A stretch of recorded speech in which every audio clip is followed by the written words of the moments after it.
Brilliance Audio presents the unabridged recording of Dance of the Angels by Robert Morcet, translated by Roland Glacé, performed by David de Vries.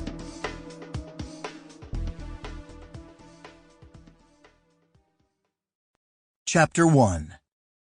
Time stood still in the outer Paris borough of Sarcelles, where an air of panic hung over the shopping mall parking lot.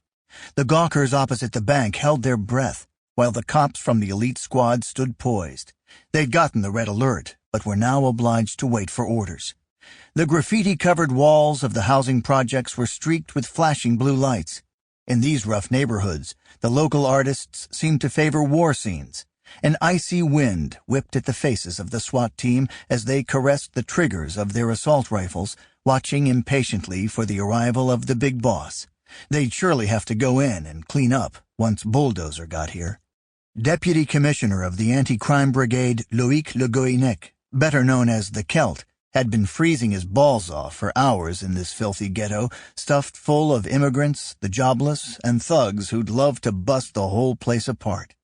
Le Goënec glanced up at the snipers on a nearby roof, ready to shoot up the place as soon as they got the word.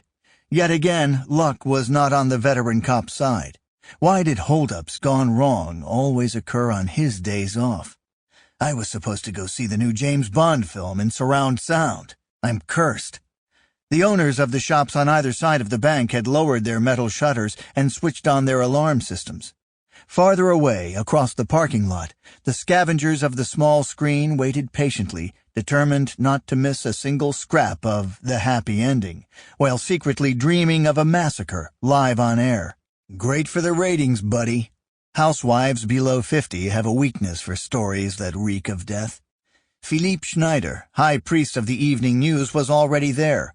The ratings vulture stared France straight in the eye and, in a calculatedly dramatic tone, recounted the long wait endured by the victims, a word he adored. Speaking of the victims, they were nothing but plebs, minimum-wage drones and long-term welfare recipients. To the right-minded folks in power, these were all the undesirables, and ever since the bank opened for business that morning, they'd been held hostage by a rabid gang ready to light the powder keg if their demands were not met. Right, here we go, said Le Goënec to himself, relieved at seeing the Citroën Xantia of Police Commissioner Jean Tevanier, alias Bulldozer, pull up with a screechy. Sample complete. Ready to continue?